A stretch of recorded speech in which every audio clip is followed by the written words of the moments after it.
Wedstrijdpunt voor Alterno. Snits die met 2-0 achter in sets en Alterno had om 1 punt genoeg om Europa in te gaan. En dat punt komt.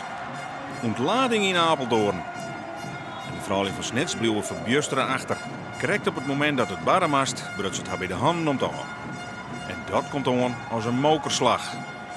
Nou, dat is ook hard. Zo simpel is het. We zijn ook niet in de wedstrijd geweest. Ze hebben ons geen kans gegund, gegeven, hoe je het ook maar noemen wil. We hebben onszelf geen kansen gegeven. En dan ga je er met 3-0 af. Het was te gespannen, het was te veel. We wilden te graag. En ja, dan zie je dat het ook heel negatief kan werken. Heel graag willen. Op voorhand binnen ze favoriet. Al 3 keer dit seizoen wordt Alterno verslijn. Nog 1 oorwinning zit er tussen een vervolg in de Challenge Cup. Maar die gedachte leek het een verlamjende werking te hebben. Dus komt Snits in de slotfase waarom ons 23-22. Maar Alterno drukt terug en wint de eerste set. Zij waren goed vandaag, erg goed. Dus de credits naar Alterno. Zij hebben hier gewoon terecht gewonnen.